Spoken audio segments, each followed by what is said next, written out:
Turn it around to the reverse side, where you see the two great seals of the United States of America. Yep.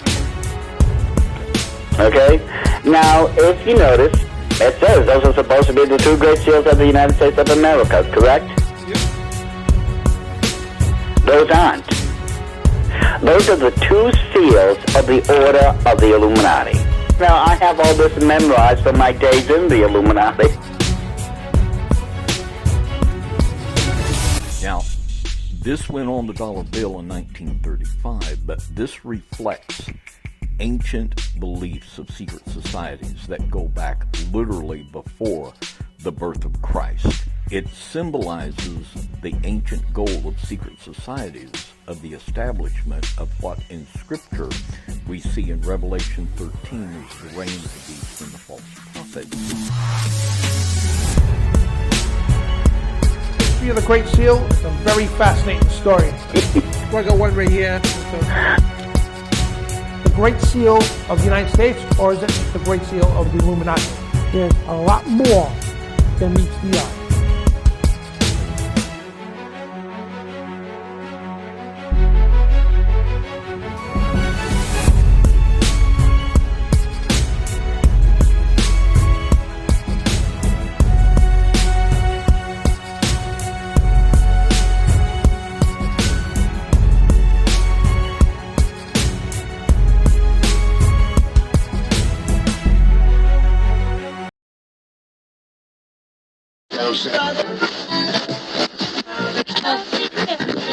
If you're receiving this transmission, you are the resistance, declaring war on the New World Order. TruthRadioShow.com.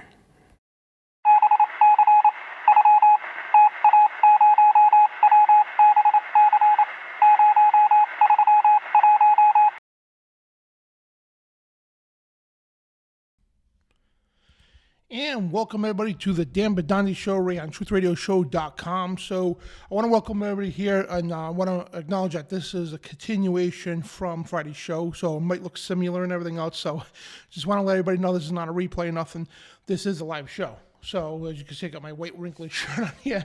So yeah, so we got a lot to talk about today, and what we're going to do, guys, and we're going to talk about Freemasonry again. There's stuff that I didn't get to bring up during the show because we just ran out of time.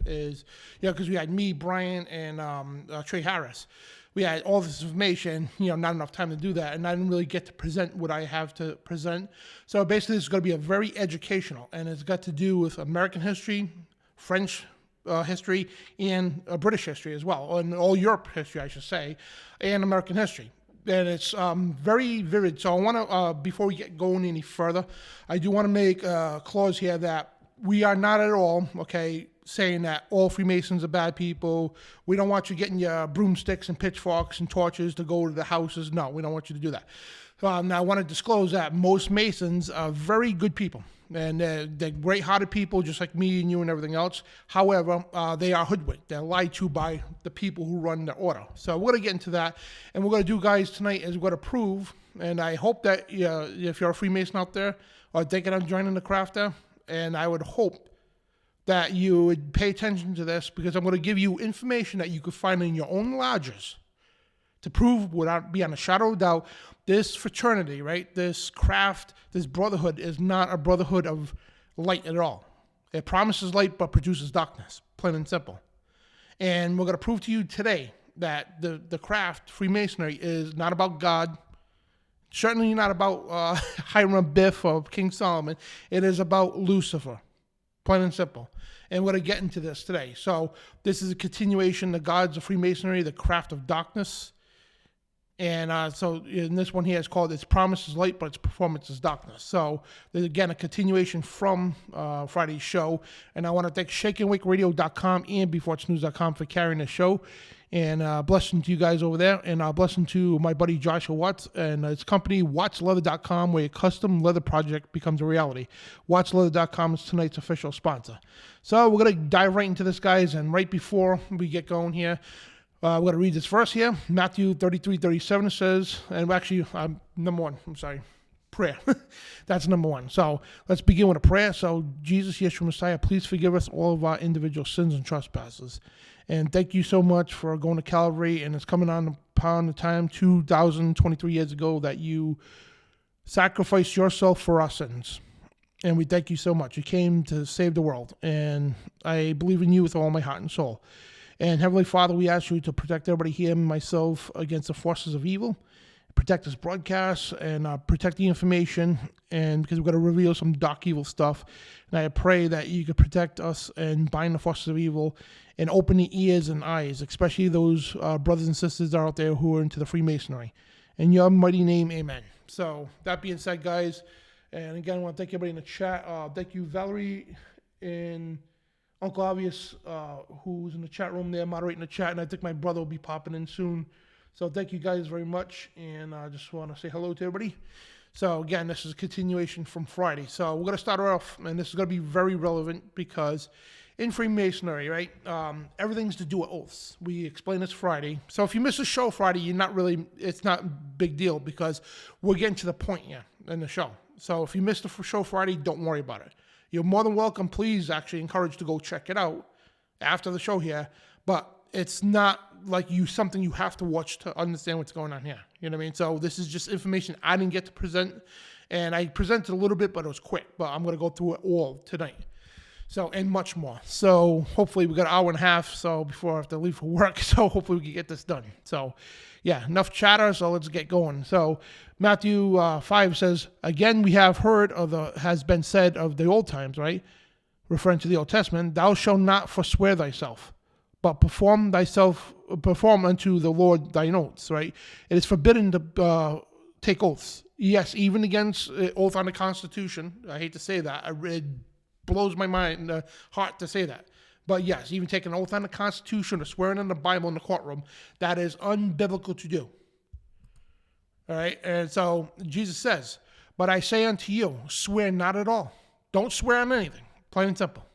Neither by heaven, in other words, don't swear to God. Don't, when you were kids, I swear to God, cross his fingers, whatever. I swear to God, I didn't do it, whatever the case. Don't do that. For it is God's throne, nor by the earth, for it is God's footstool, right? Neither by Jerusalem, for it is the city of the great king. Neither shall you swear by thy head. In other words, don't take a life-threatening oath. That it's called a blood oath. Don't do that, right? And it's not coincidence. The Freemasonry, almost every ritual and degree requires a blood oath.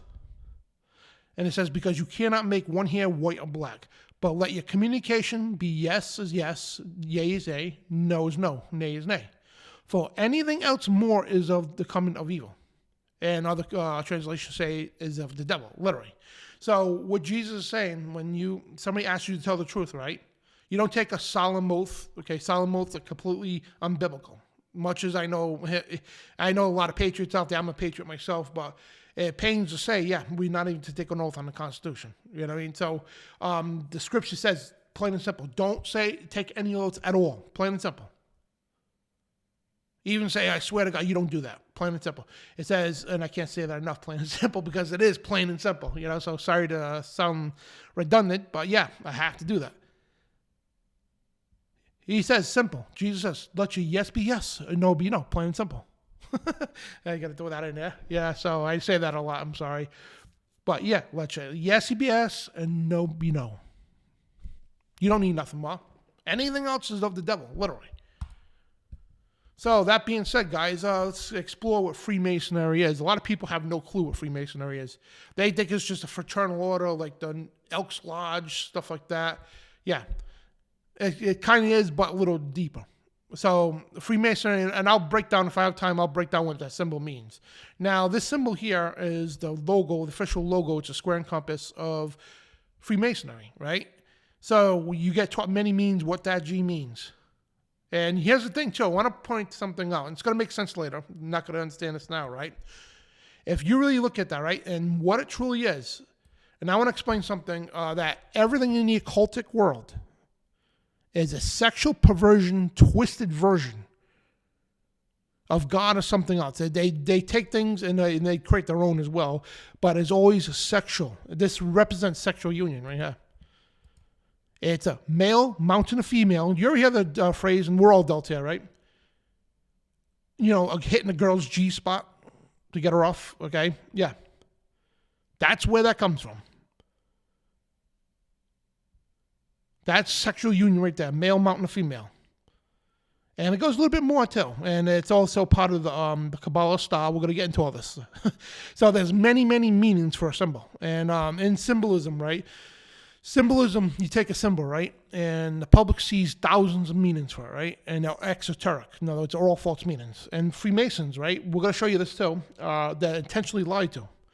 So when you get into the craft, right, you learn, you think that stands for God. Later on, they tell you it's gnosis, which is, the Gnostics. Then you learn about the sexual union about it. Then you understand now this is, they tell you the Grand Architect as well. But it's a Luciferian symbol, plain and simple. So we're going to get into that and everything else. I'm going to explain exactly everything about this.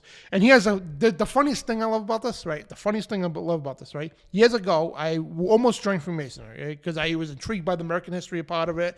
And they had a lot to do with history all over the world, especially all over Europe and the United States, today's world, right?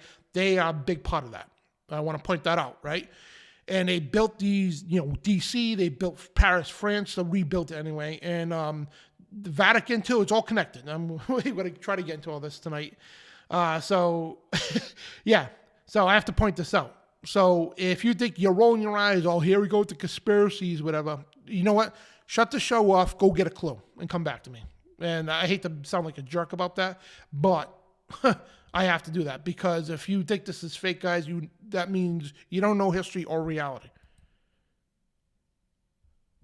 So we'll get into the symbol soon. So David Carrico's book, right? It's The Great Seal of the United States. I used it in my documentary movie. I just seen the promo for it at the beginning of the show here.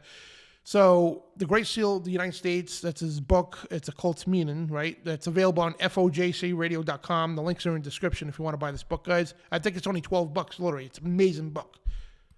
So in the book, yeah, and I hope I can see this. Hang on, let me pull it up on my screen here. Sometimes when I make these slides, I I don't compensate. I know you guys can see it, but it's hard for me to see it.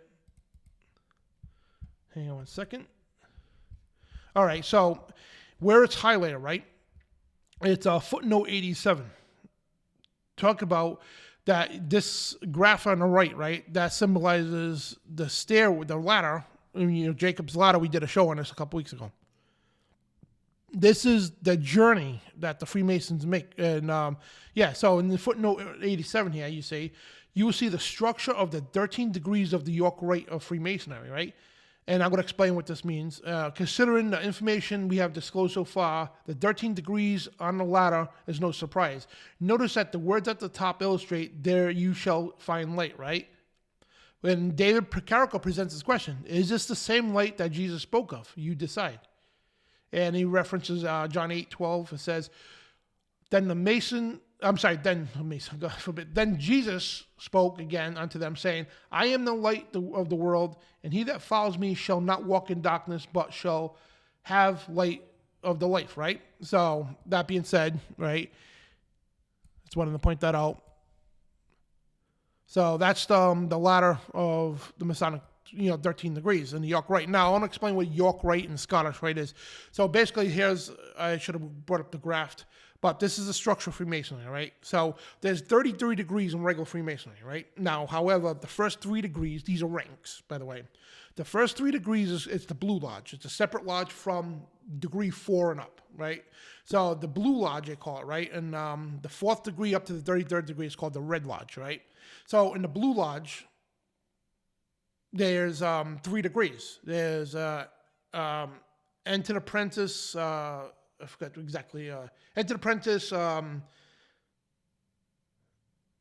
the Master Mason's the 3rd degree. I should have had that memorized by heart because I talk about this all the time. But there's 3 degrees, right? And in the Blue Lodge. And it's predominantly looks Christian. They got a Bible on the altar. They talk about biblical things a lot. All right, so, and a lot of pastors belong to this, priests belong to Freemasonry, and they really think it's a fraternity for God. That's what they get told. That's what they got told. That's what that means. The symbol is they get lied to. All right, so basically, in the Red Lodge, when you go to the Red Lodge, right, when you become a Master Mason, which you're not a Master Mason at all, it's just a name of the title, makes you feel important. They use grand titles to make you feel like you're illuminated, you're important, right? Then when you graduate the Third Lodge, right, then when you go to the 4th degree, you have a choice to go. You have the choice to go to the left path or the right path. The left path is the York Rite. The right path is the Scottish Rite. And I know it's got sound a little alien to a lot of people out there, and I know a lot of listeners know this stuff, so I just want to illustrate this the best I can. You know what the funny part is? Again, like I mentioned, I wanted to join Freemasonry years ago, and thank God I didn't, because I started learning about it. And I started watching videos from Dr. William Schnoblin, and he was a former Mason. And then my buddy, Doc Marquise, I started learning more about with those two guys. Then thank God I didn't join. And then I started doing my own research, years and years of research. Then I invited them on my show when I became a talk show host and everything else, and had them on a million times, and I talked to them both in private so many times. I learned so much information. And other Freemasons as well that left the craft for a reason, right? So the coolest part about this is that I know it goes, Masons defend this, okay? They defend the craft. They'll say it's a conspiracy theory. They'll do anything they can because they take a sworn oath to defend this. Now, years ago, when it was back in the 80s, 70s, I'd probably be killed for talking about this, right? But the funniest thing is I tell these people, right? It's like, hey, you know what? Guess what? I didn't have to spend thousands and thousands of dollars, right? Go through years of rituals, years of stupidity, selling my soul out to know this information. Because God opened my eyes to this. He did it right on time before I joined. Because I want to know what I was getting into, first of all. And then I realized, wow, all right, yeah. Nobody that's Christian, after we're going to show this, right? Nobody who professes Jesus Christ as your Messiah, right? You have no business at all, being in this organization, this craft. And we're going to show this to you. And again, I'm not trying to... make everybody that's a Freemason out to be a bad guy, because they're not, like I said. But the craft is led by, it's a Luciferian organization. We're going to show that tonight with your own documents. That's the beauty about this. So if you go into your own library at the lodge, right, you got to find this disgusting book. I have one of these books here. And I actually, when I was learning about Freemasonry, my girlfriend at the time, she worked at a book recycling company, right? So every time a person would die, or somebody cleaned out a house and they got a bunch of old books, they would donate it to this company, right? So my girlfriend ran into a lot of these books, Masonic monitors, this as well, all this other stuff, right? And anything like that, she would save for me, and because they couldn't sell the stuff.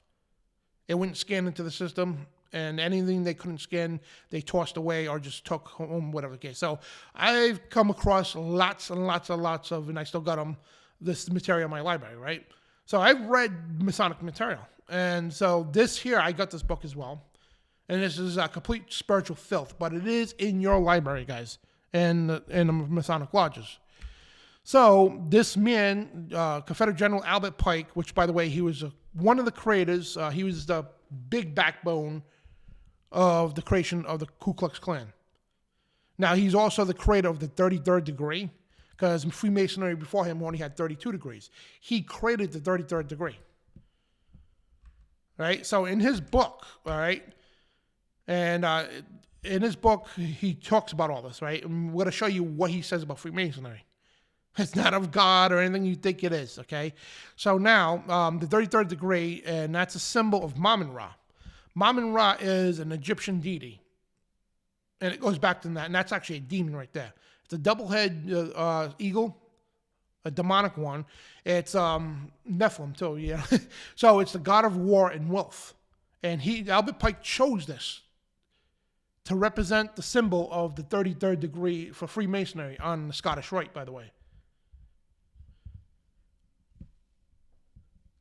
So, and it's over after Mamun-Ra, this demonic Egyptian god, fake god, lowercase g. And if you notice the title, guys, where it says the gods of Freemasonry, no, it's not a grammar error. No, it's spelled that way purposely, because I am not going to call them gods big G's. You know what I mean? They're lowercase g's. That's it. Because they're fake gods. So Mamun-Ra is that chosen one. You know what? The coolest thing about this, check this out, right? What does the Bible have to say about this? If you go to Matthew 6:24, right? And this popped in my head last week when I was doing research for the show Friday, right? This came to my head. I don't know how, the Holy Spirit, I should say. This came to my head, right? When I was studying this, getting the stuff together, this came to my head and I pulled this up. Matthew 6:24 talks about this, right? No man can serve two masters, for either he will hate the one and love the other, or else he will hold to the one. This is Jesus talking. Matthew's taking account of this, right? And despise the other, right? So Jesus saying, no man will ever serve two masters. You can't serve two masters, plain and simple. And you cannot serve God and mammon. Wow. Is that not prophetic? Is that not spiritual significance? And that's what they do in Freemasonry. You think you're serving God, but you're actually serving mammon. Tell me you can't make the stuff up. Like as Brian would say, right? So Albert Pike goes on in his book, right? So, of course, I got this off of Freemasonry site, and they try to make excuses for this. That's the thing.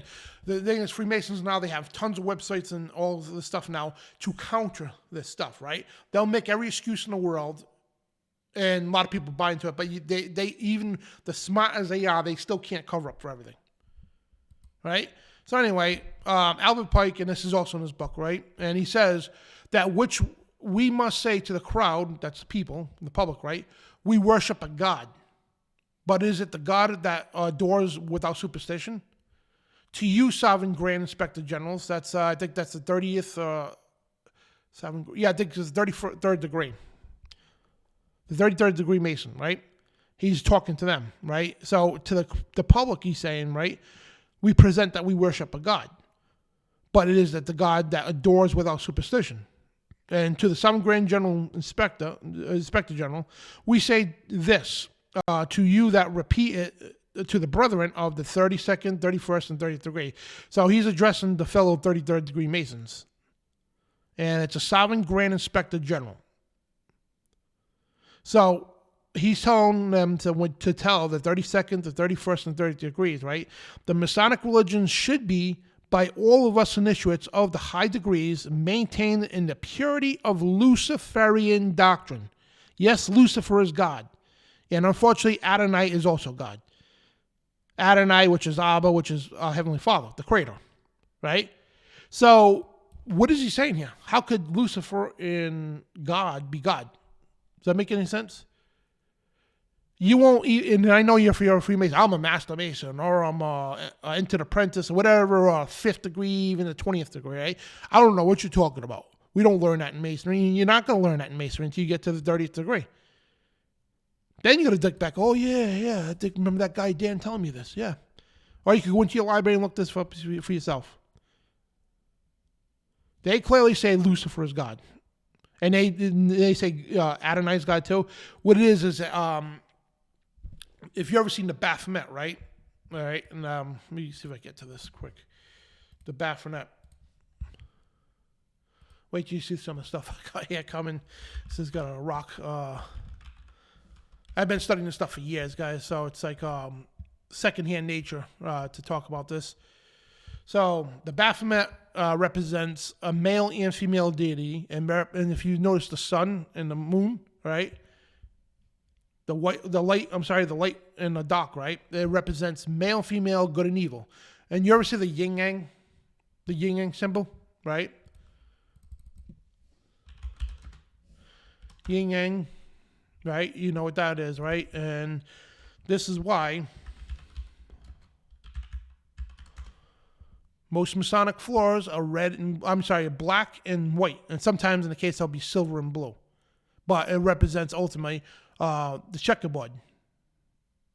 That's all Masonic floors, right? And what it represents is as below, as above, so below.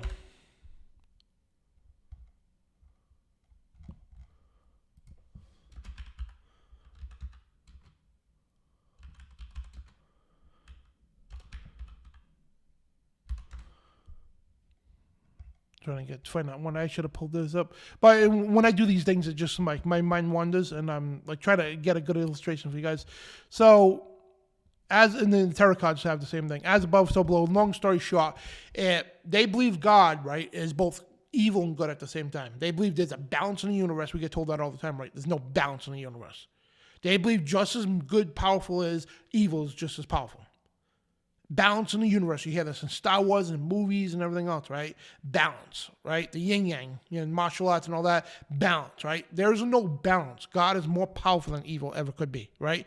But in their reality, they think God and Satan are the same thing, right? And the same person, split personality. Also, they think God is a male and female, androgynous spirit. That's where that comes from. So, yeah. And I know if you're a Freemason listening right now in low degrees, you're like, what in the hell are you talking about? Well, yeah, this is from your own books, guys. Not a coincidence that Eliphas Levi, he was in the Knights Templar, the leader of the Knights Templar, and a Mason as well. He created this off an Egyptian horned deity.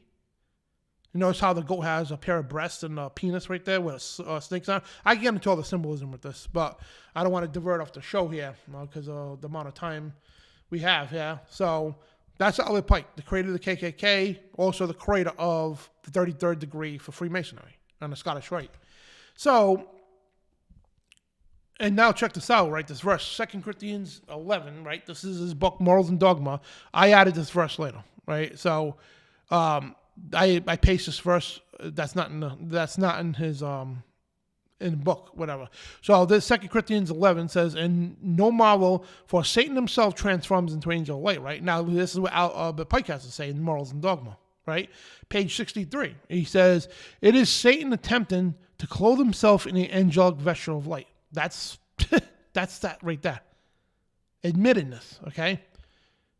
So, and he goes on page 246, it says, the apocalypse is, to those who receive the 19th degree, the apotheosis of the sublime faith which aspires to God alone and despises all the pomps of the work of Lucifer. Lucifer, the light bearer, strange and mysterious name to give to the spirit of darkness. Lucifer, the son of the morning, it is he who bears the light, and with it, its splendors, intolerable, blinds, feeble, and sensual, and selfish souls. Doubt it not. For traditions are full of divine revelation and inspirations, and inspiration is not of the age of the creed. And Plato and Philo also inspired, right? So they were also into the cult too. So he mentions Satan 22 times, Lucifer 6 times, and the devil 8 times. Just want to point that out in his book, right? And I've already done a show before people start saying, oh, Jesus and Lucifer are the same one. There's lunatics out there. Even so-called Bible scholars, I did a whole show on that. And using the Bible, completely eradicating that stupidity. They were from 2 different bloodlines, first of all, right? They lived in 2 different eras, first of all. So they have nothing to do with each other at all. And Lucifer is a son of the morning star, right? One of the many, they don't tell you that there's more than one morning star. You find that in the book of Job. When the morning stars, all of them dance together, right? So there's more than one morning star. Jesus is one of those morning stars. One of them, not the morning star, but one of them, right? So we want to point that out. That's where they get the misconfiguration from. So it's not just Albert Pike, and we got Manly P. Hall, Manly Palmer Hall. He was a philosopher, well, if you want to call him that. I don't revere any of these people's philosophers, but he was a very well-known Freemason as well. This book is also in your library in the Masonic Lodges, and many other books by him and many other books by Albert Pike. So I'm going to go through some of these books here from your own library to show you what Masonry is about. So The Lost Keys of Freemasonry by Manly P. Hall, right? Now, page 35 and 36, right? He says, a true Mason is not creed-bound, but he realizes that divine illumination of his lodge, that a Mason, as Mason there, his religion must be universal. Christ, Buddha, Muhammad, and the same means for little. That he recognizes only the light and not the bearer. So if you're a professing Christian, right, you say you believe in Jesus as the Messiah, right? And the Holy Bible is not a universal thing. The Catholic Church is. It combines all those, but the Bible doesn't. The faith of Jesus Christ does not combine all these as a universal thing. And number one, the Bible says, Jesus says, he is the only light. He doesn't say Buddha's the light too, Muhammad's the light, and anybody else, right? He says he is the light. So if you're a professing Christian at this point, you'd be like, hold on, whoa. What are you talking about? We're to recognize the light. It doesn't matter who the bearer is. That's what Manly P.L. is saying, right? He worships at shrines, bows down before every altar. Professing Christians don't bow down at any altar, first of all. Let alone shrines and temples and everything else.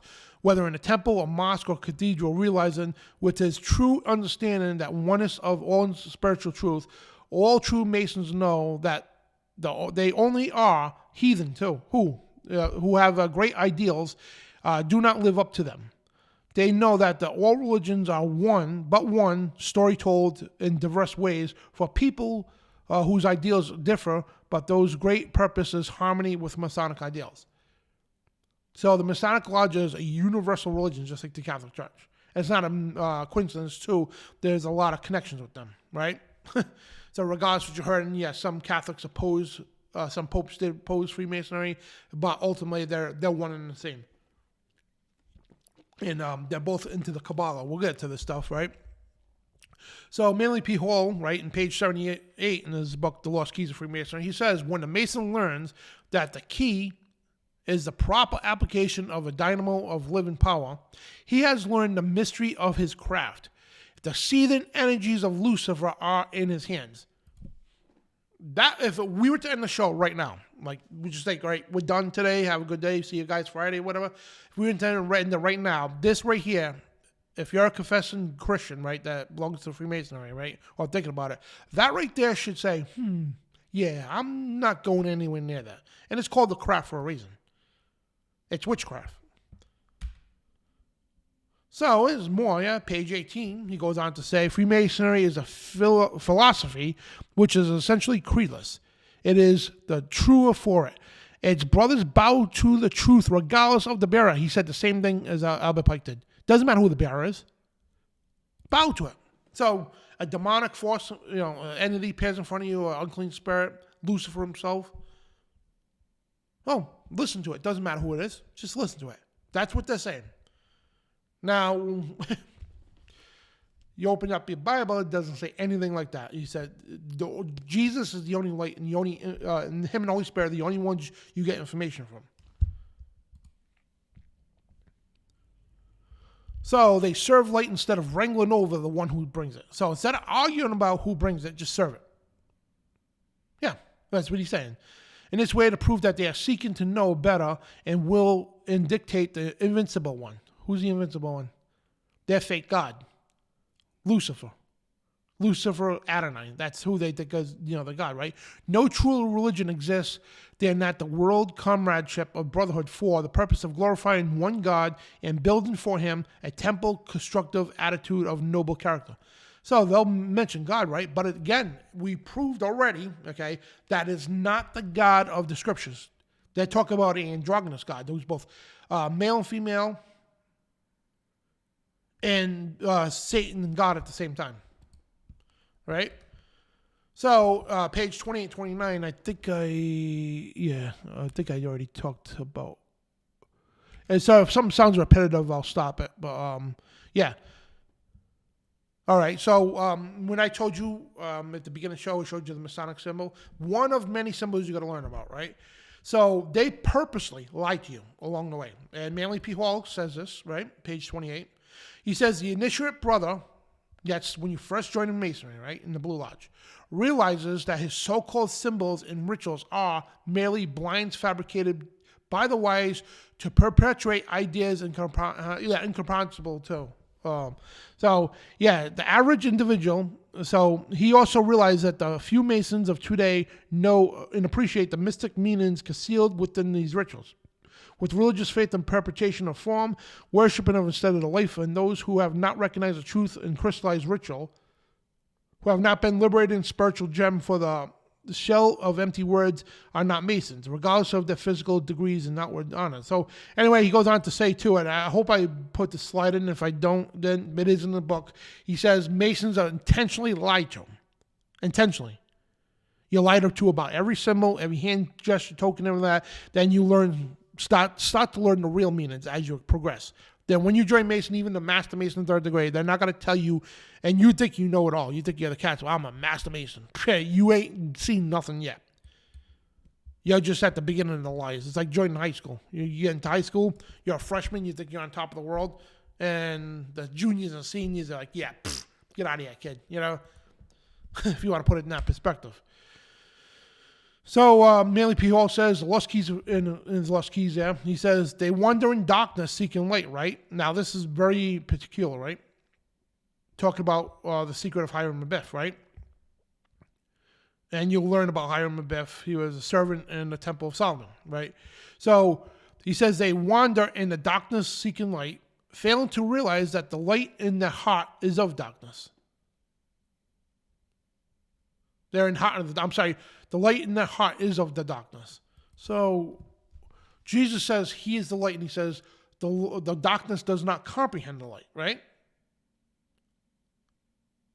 So why would a Christian, a godly fraternity be telling you that the real light is in the darkness? That doesn't sound biblical to me. So, speaking of satanic and all that, Anton LaVey, he was a founder of the Church of Satan in 1966, right? So, in his book, he wrote the Satanic Bible, the Satanic Rituals, right? He goes on, but by the way, he was a Mason too, right? So, in his book, in the Satanic Bible, pages 144 to 146 there, and he says, by now, even the most hardened of skeptics should be convinced that Freemasonry is Lucifer Satan worship. However, for those who still may need more convincing, let us consider the infernal names by which Masons mask its many references to Satan. In the Satanic Bible, we see 77 names by which the pagans have referred to Satan over the centuries. And let us quickly review some of the infernal names of Satan found within Masonry. Now, I didn't put it there. It's 77 different names, right? There's a lot of names that are used in Freemasonry. So, and then, like I said, with history, well, we'll get to some more quotes of the books and all that. So let's go into a little American history, right? And, you guys got to be, rattled if you don't understand this by now. What the Founding Fathers done this, right? Now, I want to go on record, yes, a lot of the Founding Fathers were Masons. And like I said, not all Masons are bad people. They're all hoodwinked, right? So, and back when the Founding Fathers of this country established, right, when Masonic orders started coming here and all that, they were not infected by Illuminism yet, because the Illuminati was just starting to affect the European lodges, right? And by the time they got over here in 1776, it was years later in 1780s when the Illuminati and the Jacobins and the Templars and all that all merged together. We're going to get into this. Then they infected the European lodges. We get the letters from George Washington. I'm going to show you too. But later on, John Quincy Adams, he was the 6th president of the United States, right? Now, his father, John Adams, I believe was a Mason, right? And he was also, I think, the 2nd president, whatever. But, no, I'm bad today with history. It's just so much to remember. But his father was president, plain and simple. So John Quincy Adams says, Freemasonry is deceptive and fraudulent. It promises of light, but its performance is darkness. And he says, Masonry ought to forever be abolished. Its wrongs essentially wrong, a seed of evil, which can never produce any good, right? And he goes on to say, right, he goes, I do consciously and sincerely believe that the order of Freemasonry, if not it is the greatest, one of the greatest moral and political evils under which a union is now laboring. A conspiracy of the few against the equal rights of many. Masonry ought to forever be abolished. It's wrong and essentially wrong. A seed of evil which can never produce any good. And again, Freemasonry is deceptive and fraudulent. Its promises is light. Its performances of darkness. And that's what you get when you join Freemasonry, right? You get told it's illumination. You're seeking light. Truth, right? And there's no truth in it at all. So, and sorry if a couple of these things sound repetitive, but John Adams warned that lodges use of a Bible should, to be trained Christians, raise a red flag, right? So he warned about the lodges, the use of their Bibles. So they put it on the altar. The altar, and it covers, by the way, when you see the Bible on the altar, right, if you're a Mason, right, when nobody's looking, I want you to take that altar because it's on wheels. All of them are. So just move it slightly a little bit to the side, right, and look on the floor. Yeah.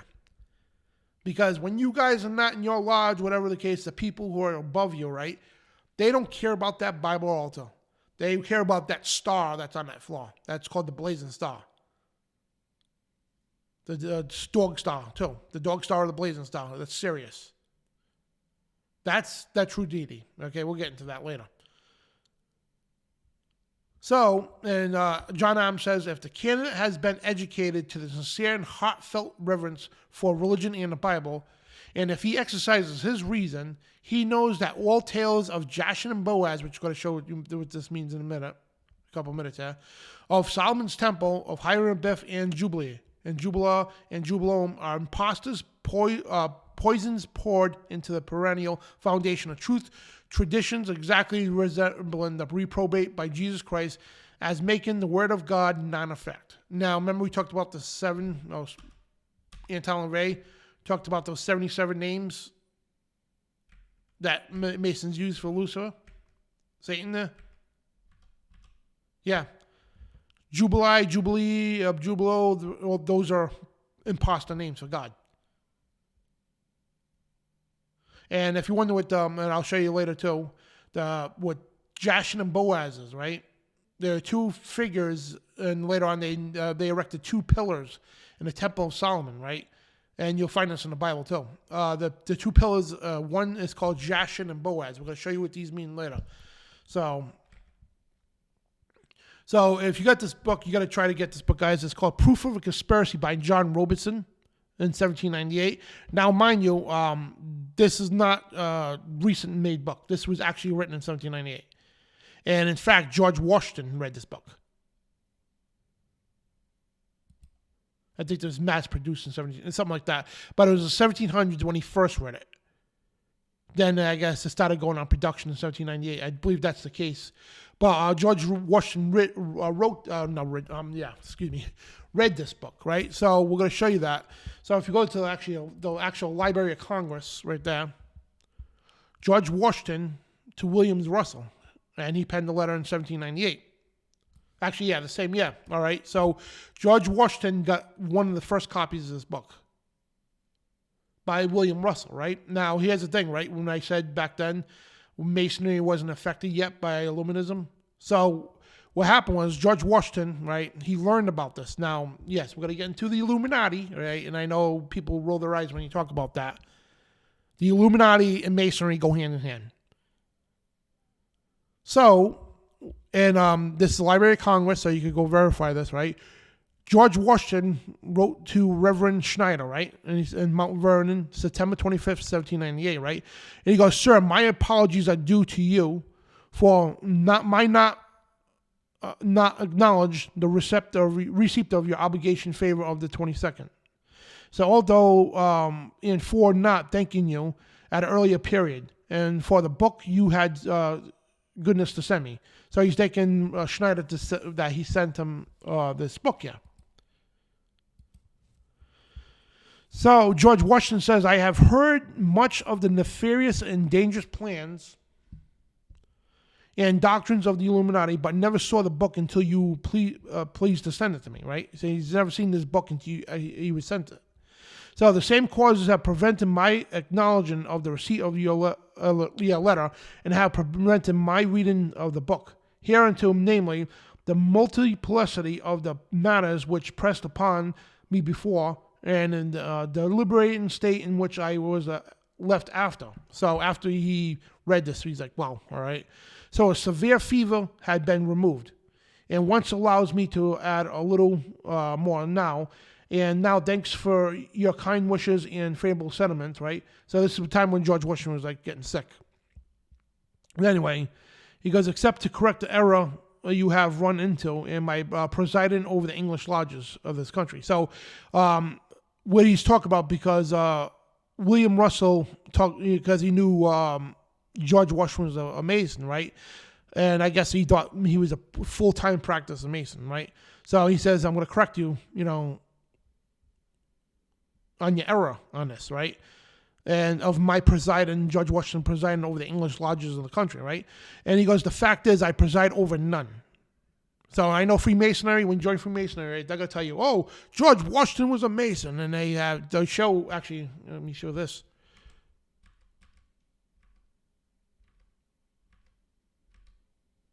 They'll show you pictures of George Washington with the apron on and everything. Right there. So, they, make a lot of false claims in Freemasonry. They really do. Let me just get back to where it was. And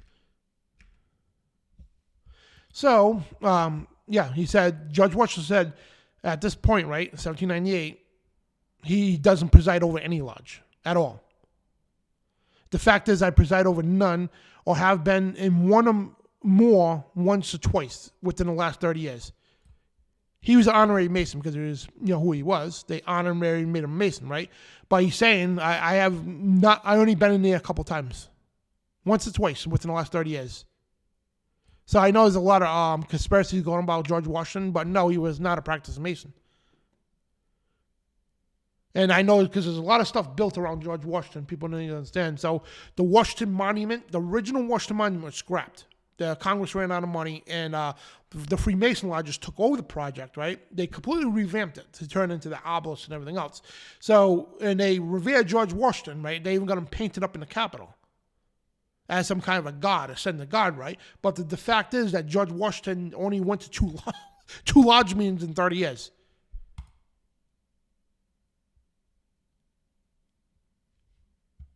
So anyway, and I'm going to bat for George Washington at this one here.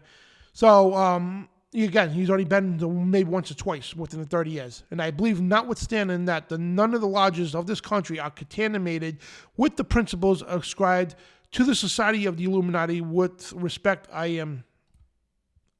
So he's basically acknowledging, yeah, all right, because of this book here, because this book here, John Robeson was almost like a secretary for Adam Weishaupt. Adam Weishaupt, he was the founder of the Order of Illuminati, the Bavarian version in Germany. Because I don't want to divert too much off the subject, but the Order of Illuminati was around longer than that. They started off in Rome, with the Jesuit order, Ignatius Loyola. And the Pope at the time was like, yeah, you got to hide that, all right, because people started to make connections. So he created the Order of Jesuits, the Society of Jesus, which has nothing to do with Jesus at all. They're called the Jesuit Order, right? So it hid within the Order of the Jesuits, right? So later over the next couple 100 years, when the Illuminati were really starting to get connected with Rome, people starting to say, "Oh, this is going on," right? Adam Weishaupt, not a coincidence that he was a Jesuit too. He was a professor in canon law, lived in Bavaria, Germany, by the way.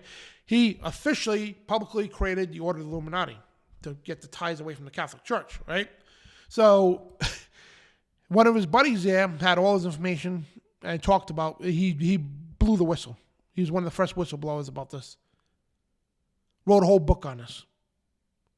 And I believe it cost him his life too. I got this book at home. It's been a while since I read it. But I would highly suggest, if you want to know about the Illuminati and Masonic orders and all that, yeah, the Jacobins, the Druids, all the Knights Templar and all that, they've never went away. The Knights Templar were not abolished in the 1300s, okay? They went underground. Same thing with the Druids, the Jacobins, and all the other secret societies. They all merged together, and we're going to show you that in a little bit. Actually, I can show you that now, since we're on this here. So, in 1782, right, before this book came out, in the Congress of Wilhelmsbad, right? Now, this is from a traveling Templar. They'll sit there and try to make light of it. So at the time, it was called the Grand Lodge, right? The Mother Lodge in England, right? So this Congress of Wilhelmsbad in 1782, right? So this is years now after all these organizations, whatever, started, so-called being killed off, whatever the case, right? So, and this is when crap was really heating up with the Illuminati, right? So what they did was they met all in this big Congress. They had representatives of the Druids, the Jacobins, the Templars, Masonry, high levels, by the way, and Illuminati and all them, right? And all these groups. They merged together in one Congress, right? Now, this is what John Robeson talks about this, right? So he talks about this right here. He says, exactly this 1782 Congress of Wilhelmsburg, right? So all these organizations, they say, all right, we need to hide. We need to be hidden in plain sight, so to speak, right? So they chose Freemasonry, which at the time was called the Mother Lodge. Everybody knew about it. Nobody at all batted an eye toward the Mother Lodge. Everybody knew it. They just thought it was a fraternity, you know? So on page 112 of his book there, Proves the Conspiracy, he says, the great strength of our order lies in its concealment. Let it never ever appear in any other place in its own name, but always covered by another name and another occupation. None is fitter than the 3 lower degrees of Freemasonry. The public is accustomed to it. And that's the Blue Lodge, by the way, the so-called Christian Lodge. Yeah. No, yeah, it's right there. None is fitter than the lower 3 degrees of Freemasonry, and the public is accustomed to it, expects little from it, and therefore takes little notice of it. And next to this, the form of literacy society is best suited on purpose, and had Freemasonry not existed, this cover would have not been employed, and it may be such more than a cover. And he goes on to talk about it some more. So he's saying basically what they had to do in this council, right? They had to all join together, number one. They had to hide. They had to become a secret society within a secret society. And the Blue Lodge, right? Most of these people, good people. They're all good people, you know, and pastors and all that stuff, and people, so you're supposed to have a lot of faith in God and everything, right? Yeah, they hid within there, so they could never ever be acknowledged, and the people in the Blue Lodge have no clue that these guys even exist. They hide within the secret society. It's in the circle within in the circle. So the public perception is the Blue Lodge Masons, they're good people, they do a lot of charity and all that stuff, but these dark people hide within that order. And this was 1782, this happened in the Council of Wilhelmsburg. So back to Albert Pike, he's got a book called Morals and Dogma, and his other book called A Bridge to Light. So Morals and Dogma, he says, page 817, the world will soon come to the U.S. for sovereigns and prophets, and we shall constitute the equilibrium of the universe and be rulers over the masters of the world. And Albert Pike was an Illuminati. And I know colleges, the funny thing, this is the most hilarious thing, right? The funny thing is, right, the colleges, if they talk about it, if you go to university or whatever, they'll bring up some world history. And if the Illuminati gets brought up, they'll say, they were once a secret society that once existed. They died out in 1785, right? Yeah, if they died out in 1785, then why was John Quincy Adams and other people in the late 1700s, say 1790s and so, even the 1800s, talking about them as posing a threat to this nation? Why would they say that if they died out in 1785? Because they didn't. They went underground in the Council of Wilhelmsburg, Congress, I mean. So in The Bridge of Light, in his book, right, page 291, he says, freedom marches ever onward toward the conquest of the world. This is world domination plan. And this book here, Proofs of Conspiracy, he reveals their plans for global dominance. And they were completely funded by the Rothschild family. Now today, the world banks, they're the Illuminati. The Council on Foreign Relations, today we have the CFR and the Trilateral Commission. Those are the political spectrums of the Illuminati. I know it's a lot to digest and absorb. So in page 325, he says, such, my brother, is a true word of Master Mason, such as a true royal secret, which makes possible and shall at length make real holy empire and true Masonic brotherhood.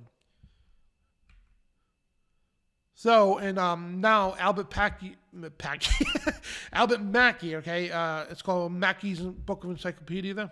It's I got the encyclopedia. It's a big 2-book series. But these encyclopedias are in your lodge too, right? So it's Albert Mackey. He was a 33rd degree Mason.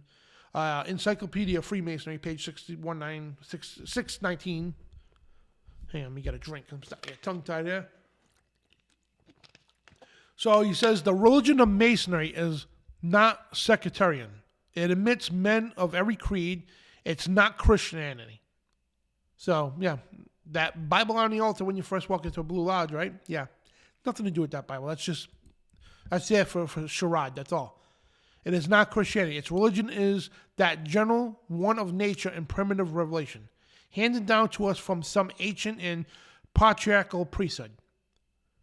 So Freemasonry is a merger of many philosophies and all that stuff. Occultism, all Eastern mystery religions, all merged together, New Age religion. And ultimately Luciferian. That's... So, and Albert Pike in Morals Dogma says, Freemasonry is an ancient mystery religion based on the Judaic Kabbalah. The old primitive faith that is a Freemasonry religion is derived from the ancient pure Kabbalah. So now, when I mentioned earlier about the androgynous God being both male, female, good and bad, right? Yeah. And Kabbalah, if you knew anything about Kabbalah, you'd be like, that sounds familiar. Yeah, because it's exactly the prime religion of the religion, the head at the top of the pyramid, right, of Freemasonry is the Kabbalah. It's not Christianity. It's not any of those other religions. It is Kabbalah. They believe in a universal God, an androgynous God, and they blaspheme the Holy Spirit. They believe the Holy Spirit's female, which is complete blasphemy. And now the scriptures say, right in the scriptures, there's 2 unforgivable sins, those who take the mark of the beast, and the biggest one is blasphemy of the Holy Spirit. You're not going to be forgiven. Jesus himself said, you could curse me, you could blaspheme all you want. Yeah, I could forgive you for that. You could blaspheme the Father, right? I could forgive you for that. But you blaspheme the Holy Spirit, you will not be forgiven. Not in this world or the next one to come. Makes it very clear. And that's exactly what these people do. These people are pure evil. Now people say, oh, you're being anti-Semitic. Now this is the dark side of Judaism. Ancient evil to the core. Right? So Duncan's Ritual Freemasonry, right? That's another book you might want to look into. That's right in your Freemason lodge. And it goes all through all the rituals. It's all Luciferian. And this book here by Tex Mars, right? He was another guy, God rest his soul, a pastor. Just like David Carrico. When it comes to Freemasonry, these guys are on top. Exposing it. So in this book called Voices from the Dead, right? Page 87. So here, reiterated, is my summation of what the Freemasons and whom is worshipped, right? So Freemasonry is an ancient mystery religion involved in the worship of Satan and inferior deities through Kabbalistic rituals and doctrines taught by the lodges. And notice again the several elements of Freemasonry. Because they use elemental magic and everything else. And that's into witchcraft and all that stuff, right? Oh, let me get to my slide 2. So we're on to slide set 2, right? So in his book, page 52, he shows you this guy here. And this guy is, I always butcher his name, but I don't really care. Rabbi Simeon Bar Yoshi, whatever, I just call him Yoshi. So this guy here, he was a Jewish artist and conception of a famous Rabbi Simeon Bar Yoshi, 2nd century author of the Kabbalah and the Zohar. Yoshi, according to both the Jewish Encyclopedia and Wikipedia, is described as a preeminent and anti-Gentile preacher. He is quoted in the Talmud in saying that the best of Gentiles kill is Kabbalistic works of the basis for the doctrine of Freemasonry. He is honored in Freemasonry's, was that 9th degree?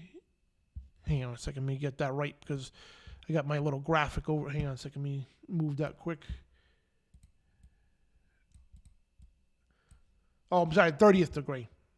So he's, this guy here, he's honored in the 30th degree, the Knight of Kodesh. That's the name of the degree, right? So, this is the stuff you gotta, especially if you're a new Mason, guys, or whatever. This is what you gotta experience when you get to the 30th degree. Stuff gets bizarre. You start talking to dead men in coffins. So this area scene is a painting of the part of the 30th degree ritual of Freemasonry, painted by this guy here in New Mexico. The painting shows that the catacomb-like interior of the lodge and the 3 strange figures wearing black robes and hoods there on the altar at right of 3 skulls. There's 3 skulls at the right of the altar.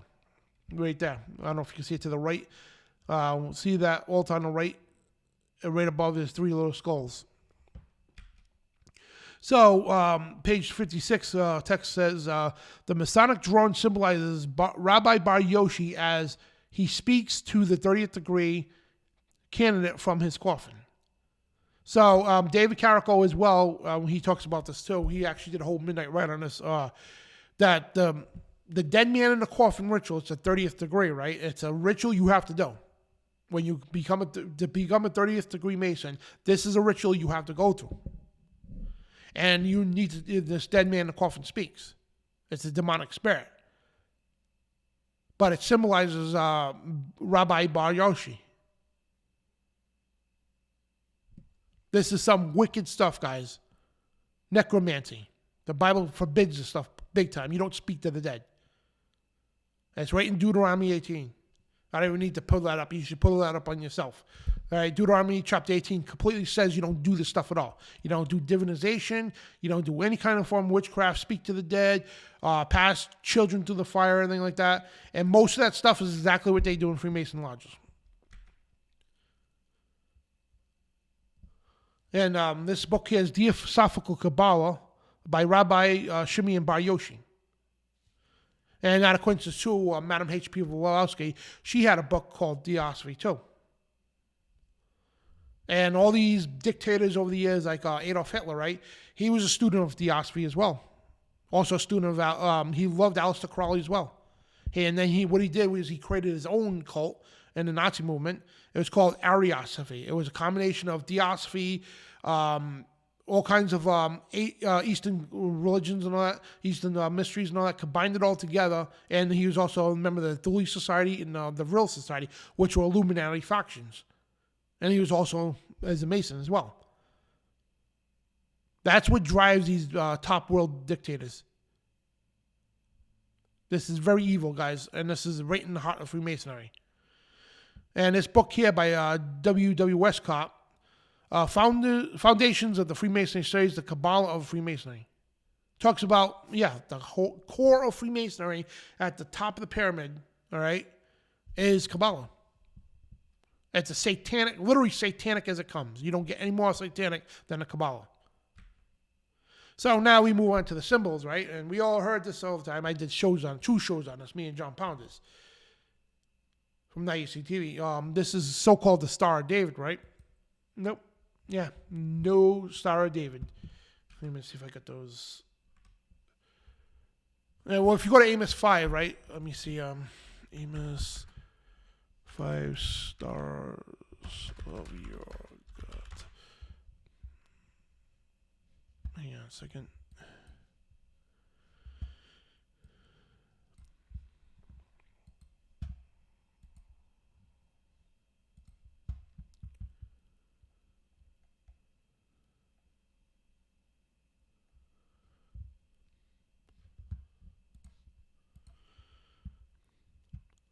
So Amos 5, right, and Acts 7 talks about this, right? They call this the star. That's not the star, by the way. I don't know why they put that in the picture. They call it the star of your gods. It's the star of Raphaim and the star of Moloch.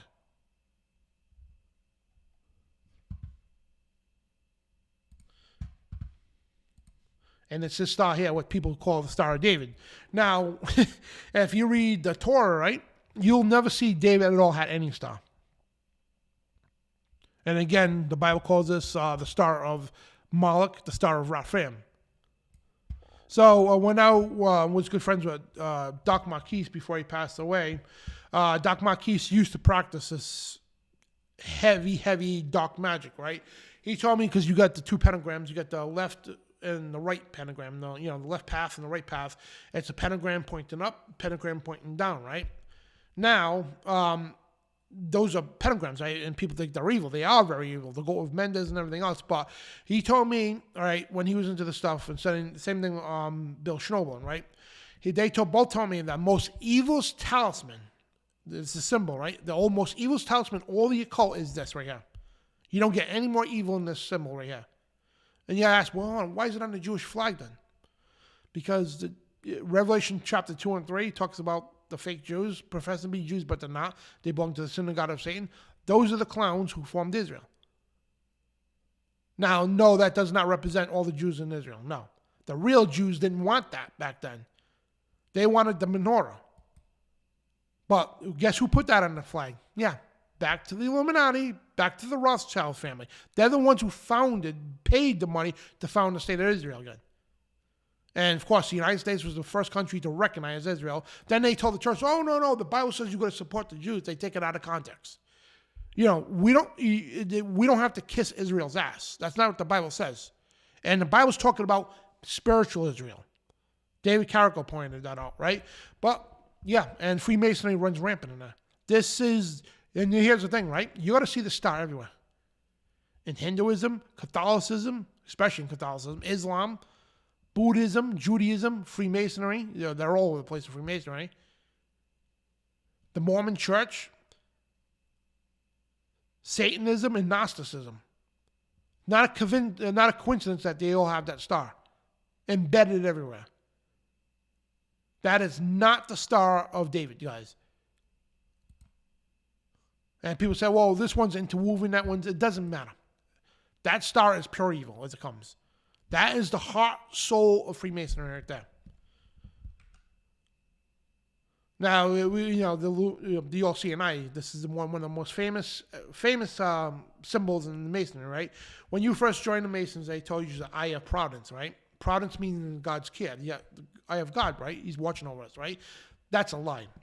Because later on you get told, oh, no, it's not. It's actually the eye of Horus, which is Tammuz, right? Then you got, I think before that, you get taught the New Age version. What they do is, here's the thing. They want to mold you into a perfect cornerstone, right? So you're a block to them, right? So they welcome people. If you're an atheist, it's real hard to go to the ranks of Masonry. They want you have to have a deity, right, to join Freemasonry. And if you're into the occult, you got to fly through the ranks like no tomorrow. You'll be right at the top before you know it. Now, for Christians, it's a little harder to, mold them. So what they'll do is they'll take, they'll say this is God, and the Freemason logo with the G, that's God. Oh, look, there's a Bible on the altar too. They talk about Hiram Biff. They talk about King Solomon and all that, right? This is so biblical. This is awesome, right? And they'll lie about history, false information, right? Oh, even George Washington was a practicing Mason. No, he wasn't. You don't even have to do lodges in 30 years. So they'll tell you a bunch of these lies, right? Thinking this is a great fraternity.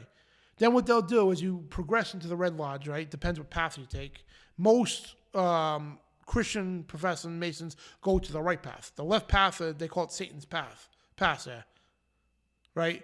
The occultists go strictly to the left. It's the faster way up to the top. That's the York Rite. They'll take the Scottish Rite that perceives to be Christian, but it's not, right? Then you start learning less and less biblical stuff. It's out of the way, right? Then you start learning, no, that's the third eye. That's where they inject New Age into it. That's why most of these Christian churches today are all hijacked by New Age occultism, a universal religion. That's what we've been talking about the whole time. Freemasonry, priest, right? So this third eye and the pineal gland, right? It's your own God. That's where they put you to be, right? And they'll lie about the Bible and take Bible scripts out of context to say, oh, no, God's in us, so we're God too. They'll give you that New Age approach. So they'll take you from a God-loving, God-fearing Christian, right? And they'll mold you into a New Age type person, right? Now when you're into that New Age, right, then they slowly indoctrinate you. It's like, well, that eye is actually of Horus, Tammuz, which was the son of Osiris Nimrod, right? And when you learn, yeah, this goes so deep. And I encourage you to William Schnoblin's book, Masonry Beyond the Light. He talks a lot about this stuff. Exposes a lot of Freemasonry, right? So he talks about this, and we'll get back to those deities in a second here. So the mighty dead, he says, such men would be offered immortality and godlike wisdom, in common with the most other Gnostics type cults, right? And that's what Gnostics are. It's like a New Age cult. They go deep into the Kabbalah, right? The Palladium taught that the serpent told the truth in the Garden of Eden, and basically the candidates were exposed to 5-step program of Palladium, right? So what that is, it's like they worship Lucifer. They get told that the serpent in the garden was revealed. He was rebelling against God because he was doing it for he was advocating for us to know the truth. That's where the core of Gnosticism is. They believe the serpent was the good, and God's the evil one from withholding knowledge from us. That's what they believe, right? Which is false. And I'm sorry, right at the top where it says the mighty dead, he goes, what would you offer? What could you offer to one who already had reached the pinnacle of Masonry? Most already had wealth and power, and the only enticement in any power would be the ancient one. And remember Genesis chapter 3, verse 4 or 5, he says, you shall not surely die. You shall be as gods, knowing good and evil if you eat the fruit, right? So what they do is they advocate for the serpent. So I'm not going to go over all 7 steps here, but one step is adoption. This is where the Mason is brought into a fellowship of Lucifer. He is guided into swearing an oath and being yoked to the temple of Lucifer. Ultimately, he is led into making a pact with Lucifer. This is basically selling their soul to the devil. And the Mason promises to surrender himself.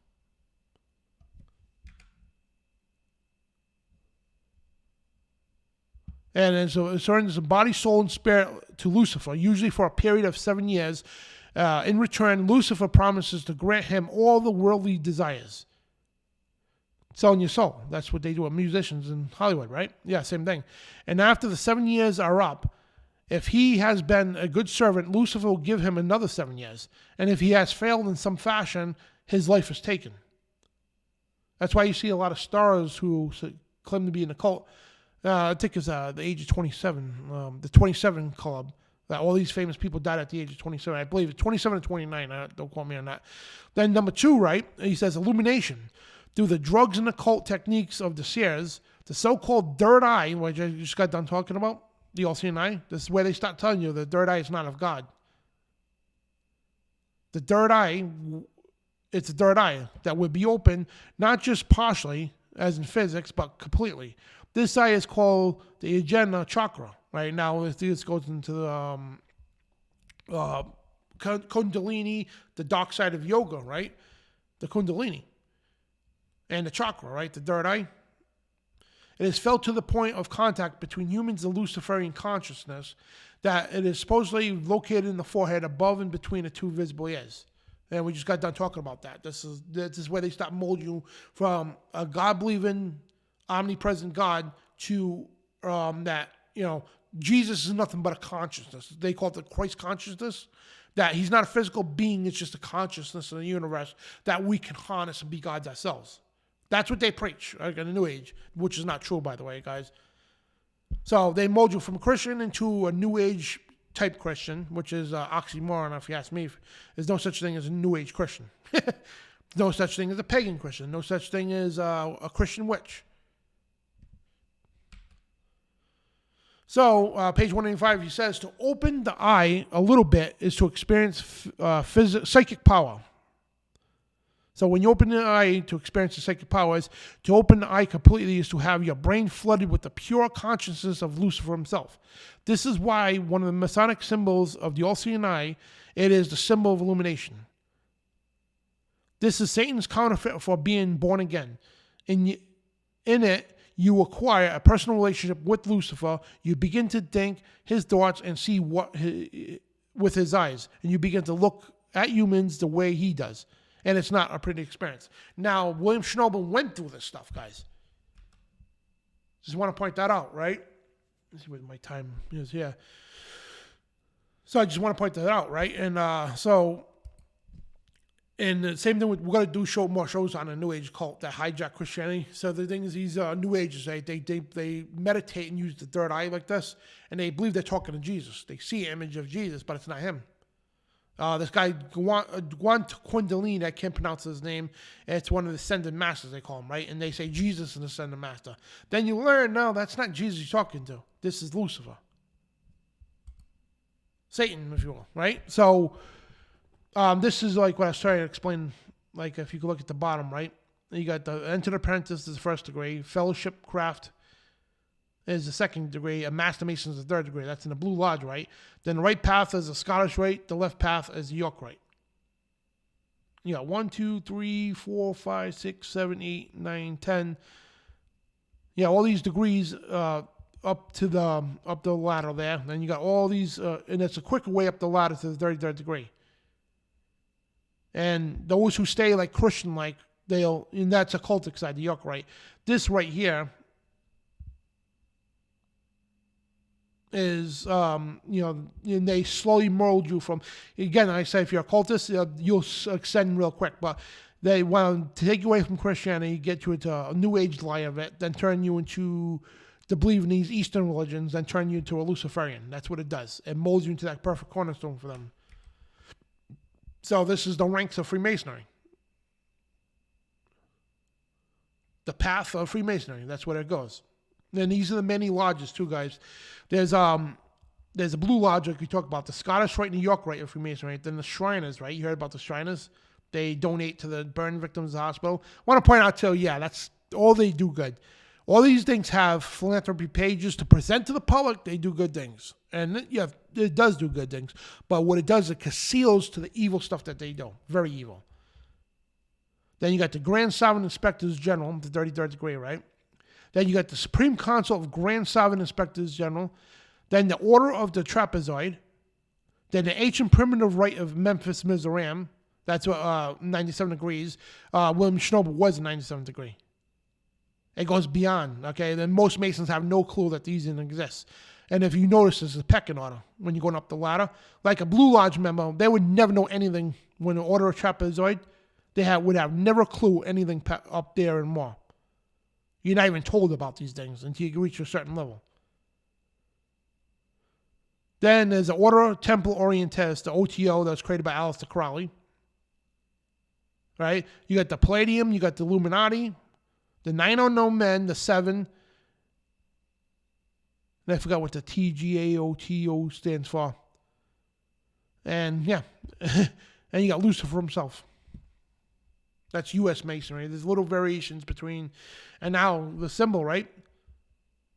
And then, there's little variations between, which country, whatever the case may be. Slight variations, but generally the same. So, and that's not God. It's not Gnosis. It's Gnosis through Lucifer. That's what it is. The seething lights of Lucifer, as we learn from famous Freemasons, right? And you got the Masonic symbols of King Solomon's Temple, right? And this is Albert Mackey and a couple other Masons wrote this book, Foundations of Freemasonry series, right? Everything's built around, and that's why the temples, the lodges are built just about symbolizing King Solomon's temple, right? And if you all recall, King Solomon didn't end up as a good guy, all right? God quickly took his power away from him. He allowed his enemies to overthrow them and destroy the temple. Remember that, right? Nobody had wisdom like Solomon. God granted this guy so much wisdom, right? But what he did, he started turning to the dark side. He started seeking, doing these rituals that talk to demonic spirits and all that. He became corrupt real quick. So I talked about these pillars here, the pillars of Jachin and Boaz. You'll learn about them in the Bible as well. Let me see if I can pull this up here in 1 second. Just trying to read this. It's in 1 Kings chapter 7, 2 Chronicles 3. And because of the sake of time, I don't have time to read all this, guys. So if you want to do some extra reading on that, then you'll learn what these pillars are. So now, like I said before, they'll take biblical stuff, right? And they'll put their occultic, perverted twist to it. They'll actually start worshiping these things. And you see these temples everywhere. These pillars everywhere in the Masonic lodges.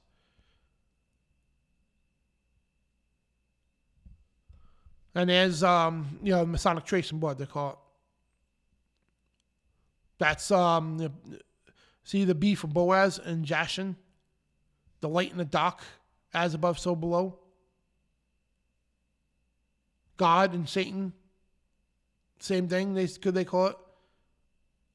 This is so full of symbology, I could be here for 20 minutes explaining this, And this is why the Masonic floors are like this. Now we get into, we talked about that star on the floor. See that altar right there? You don't see the altar in Blue Lodges. And let me actually, hold on a second. Let me get a better illustration of this here.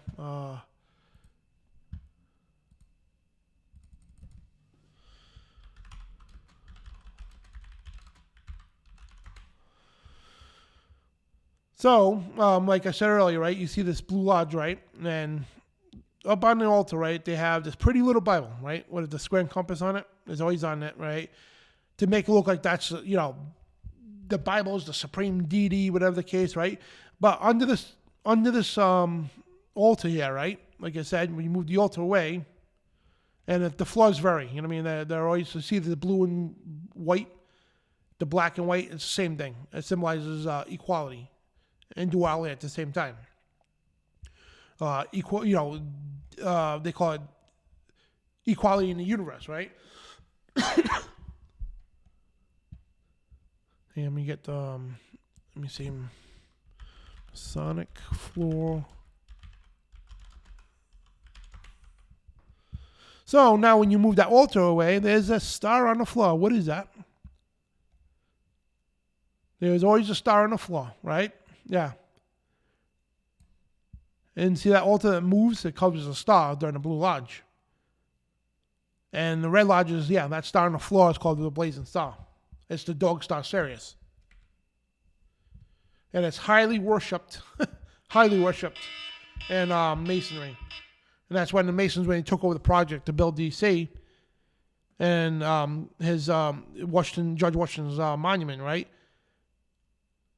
And it's not a coincidence that they constructed the monument 555 feet tall going up, and the base goes on the ground, 111 feet under the ground. It's 666 feet. 555 is a symbol for death and resurrection. It's a numerology, gematria. And see the blazing star? The blazing star goes exactly over the Capitol. We did a whole show on this as well. So I encourage you guys to go check that out for further information. But all this stuff is by design. Pleiades and Orion, the blazing star, it's all connected, guys. 33 degrees and the arc and all that, this is all connected, all of it. And it's all symbolized around three people. Semiramis, Nimrod, and Tammuz. Back to the Tower of Babel. That's what Nimrod was considered basically the first Mason. The great builder. So Nimrod, his also name is Osiris. The Egyptians called him Osiris. He was called Gilgamesh and other things. And Gary Wayne's book, we always call him Gary Wayne, John Wayne. I mean, Gary Wayne, his book, The Genesis 6 Conspiracy, he gives you all the names that Nimrod had and different cultures, because when the Tower of Babel crumbled, right? And God told people to be fruitful and multiply. Go into the earth and multiply, right? They didn't want to do that. They said, we're going to stay here. We're going to build the Tower to Heaven, right? Defied what God told them to do. That's why God said, destroy the tower, right? And confounded their languages, and they took off to other lands, right? So the thing is, all these Eastern religions, to simplify it, right? Because people say, well, how do you know your God's the only God? There's thousands of gods. Well, yeah, easy way to find that. Because all those thousands of so-called gods, right? You narrow them down, most of them are these three people right here. Then you narrow it down some more, you come to find out the other ones are either Nephilim or fallen angels. So how do I know my God's the only one? Because, yeah, my God's the only one, the infallible God. Because all those so-called gods and all that, they're just the same people. Like when all the cultures split, right? They took this Babylonian religion, they took splinters of it. And, of course, they had different names with their own language for these same people. Variations, but mainly the same story. And, yes, they all accounted for the flood, the giants, and the whole 9 yards. So Semiramis is known as Isis. And Ishtar and all that, right? Tammuz, the sun god, right, is Horus, which is his birthday. When December 25th comes, you're not honoring Jesus. You're on this guy right here. And he's also part of the whole Valentine's Day thing, too. He's the Cupid. Very disgusting, perverted holiday. And Rome just picked up everything that Babylon did. Rome is that today. But they disguise themselves with the Catholic Church as a Christian church. Constantine merged the two things together. And real Christians never followed the Catholic Church back then. So, but regardless, this is the heart and soul of Freemasonry. Their goal is to build, not just Solomon's Temple, but build the Tower to Heaven. It's a Luciferian organization. And John 8:32 says, you shall know the truth, and the truth shall make you free. And I am the way, the truth, and light, and no man comes to the Father except through me. So, Freemasons, yeah. He doesn't say Buddha. He doesn't say Muhammad. Doesn't say anybody else, right? Doesn't say Lucifer. He is the light. And no, him and Lucifer are not the same. And John 16 says, in 13:14, howbeit when the Spirit of truth is come, he will guide us all into truth, and he shall not speak of himself, but whoever shall hear, that shall he speak, and when he shall show you these things to come, he shall glorify me, and shall receive of mine, and shall show unto you. That's the Holy Spirit he's talking about. And the Holy Spirit is not a woman. All right, that's pure blasphemy. Because how could a female and Holy Spirit impregnate Mary? Makes no damn sense. That's pure blasphemy. So Matthew 10:26-27, fear them that not therefore, for there is nothing covered that shall not be revealed, and hid that shall not be known. What I tell you in darkness, that speak ye in the light, and what you hear in the ear, that ye preach upon the housetops. So in other words, Jesus said, I have kept nothing in secret. Yeah. And that's everything about Freemasonry is all secrets. Secrets, and most of them are lies until you get to the highest degrees. Then you learn those so-called secrets were lies. So, guys, if you like the show here, we got a PayPal, Venmo, and CashApp. And also in the chat room, we got a donation page here. You don't even have to sign up for nothing. It's cool. Just go on the page, whatever you want to donate, and just use whatever card. You don't have to sign up for nothing. It's awesome. So that's in the chat room there, and that helps support our operation and our ministry here. So thank you guys for doing that. And so we do got to get going here. And please, guys, if you want to know more about Freemasonry, David Carrico and his wife there, they are the kings, okay, and queen of exposing Freemasonry. Like, nobody does it better than David Carrico. I'm going to say it hands down. You could check him out in nystv.org, all their videos. And, Nice TV and everything else. That's a paid network. They got the stuff on YouTube for free, too. But all this stuff that's been taken off YouTube because of the content, it's all on the network, nystv.org. And if you want 30 days free, no obligation, just go there, sign up. You don't even have to enter a credit card right away. Just put Dan the Man right there, promo code. Dan the Man, lowercase one word, in the promo code, and you get 30 days free. Tons of spiritual warfare stuff, guys. And, thank you guys for joining me. And so what's up, Uncle? Uncle Obvious. Yeah, thank you, brother. And, good stuff, man. This is an awesome show. And I wish I had more time to just go over more details. And because when you get to the Illuminati, man, whoo, that's another rabbit hole. That goes, way deep. Way deep. So, man, and again, God bless you guys. Yeah, thank you, Daniel. And my buddy in the chat room, DJ G, he's like a historian too. Me and him were talking a little bit about this earlier. And again, and I know a lot of people like to criticize George Washington, but man, that guy, again, he only attended a handful of meetings. And it's even said, I'm trying to find the proof of that he denounced Freemasonry in his deathbed. And there's other letters, too, he wrote. I even forgot to pull those up. He talked about the infiltration of the Illuminati. When he finally learned, this is years later, after the 1789. Yeah, that book there. Yeah, let me double check that. Yeah. 1798, okay? Right. And before he died, he knew about the infiltration of the Illuminati. And he was concerned about it. He was warning American lodges that the Illuminati, and he said they infiltrate all of the European lodges, and they have come here. He warned the American Masons about that because his, I think it was Jedediah or whatever, that he was a Mason, and he tried to warn them about the infiltration of the nefarious Illuminati. And that's also, I think, I'm trying to remember where I could reference that. But you can find that in the Library of Congress too. It's all there. You know what I mean? It's crazy, right? You go to the Library of Congress, all the stuff that's so-called like conspiracy theory that the History Channel lies about, that these blokes that make these shows, that, you know, they'll bring some stuff up just to get you tuned in, and they'll, you know, like I said, the History Channel and other networks like that. And Masons do this too. They'll do that, and what they'll do is because they know this is all public stuff now, right? So what they'll do is they'll bring it up too, right? Then they'll make a mockery of it. That's their way of covering up the information. So again, to people out there with Freemasons, I just hope and pray that this program today, and if you go to FOJCRadio.com, there's plenty of material on there. Like David Carrico, he can help you with this stuff too. He'll invite you to call him. And to prove that Freemasonry is, and no, you can't take it over.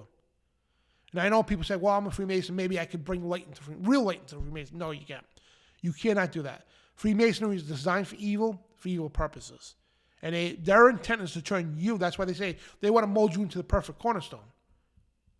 The way you're created, God created you beautiful. Doesn't matter if they call you this block. Masons know what I'm talking about, right? Then they're going to carve you into that perfect cornerstone. No. The way you are is the way God made you. It's perfect. They want to carve you into something that God forbid you to be. So if I could say anything to you right now, I would say denounce Freemasonry right now.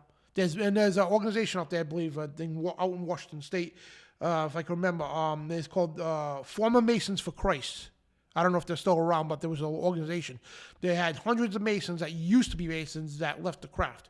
What you need to do, okay, and I know there's good people, you need good friends and all that, with the fraternity and all that, I understand it, but what's more important, them or your soul? And if they're truly your friends, they'll respect you for this, right? What you need to do, right, to get out of this, completely denounce anything to do with it, right? You go into tell them, say, listen, thank you for your time, I'm done with this, I'm quitting. Turn in all your stuff, all your Masonic gear and all that stuff, turn it all in or burn it. I would suggest to burn it, if you ask me. And don't sell it, don't do nothing, burn it, because it's pure evil. And I don't even have time to get into the stuff that, you know, wow, yeah. So, and I would tell Jesus Christ that, I mean, obviously you're already saved, right? But I would tell Jesus, please forgive me for dabbling into the occult like this, into Satan's lair. You know what I mean? And, because you got lured by Satan. Denounce it spiritually and physically. That's what you're supposed to do. Repent from it. And ask for forgiveness. And Jesus will forgive you. Trust me when I tell you. Then ask Jesus, open your eyes about it, right? Because he says, if you have eye, let me see, ears, let me hear. He will open your eyes. And you don't even have to believe me. And I encourage you, go do your own research. Go into your own libraries at the lodges. Go do the research and compare it to the Bible. Hold Masonry to the Bible. And you will see for yourself that the Bible is infallible, and you will see for yourself everything they teach is direct contrary to what this teaches. Don't take my word for it. Go do it yourself. And that being said, guys, love you all. God bless. We'll see you Wednesday on Breaking New World Order. And we're going to have a lot of news to talk about and everything else. And we'll see you Friday on Spiritual Warfare Friday. Me and Brian, we got an awesome show. We're going to talk about Easter, right? And we're going to get into the biblical timelines when Jesus was really crucified, when he really resurrected, and to prove that Easter, Jesus wasn't resurrected on Easter.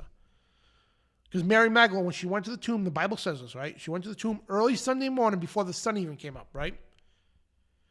She went to the tomb, and the angel was there. Jesus wasn't. The angel told her he was already gone. So she didn't go there and see him resurrect. She went there, he was already resurrected. And we're going to show you how the Catholic Church had a lot to do with this lie, this whole, and the thing is, we're going to show you the biblical historical proof, okay, of Jesus' crucifixion. With the timeline, what the Bible says. Not the Catholic Church, not your church down at the corner, okay, the Bible and history, real history. So that being said, guys, we got an awesome week coming up, and next week I'll be out in Indiana with the guys from ICTV. We got a meet and greet down in Nashville, Tennessee, Tuesday. It's going to be awesome. So I'm looking forward to it, hanging out with the guys at ICTV, Joshua Watts, and all the cool guys, you know. John Pounders, John Hall, Brian Reeves, David Carrico, all these guys. So I love you guys. Shalom and God bless. We'll see you Wednesday, and you are the resistance.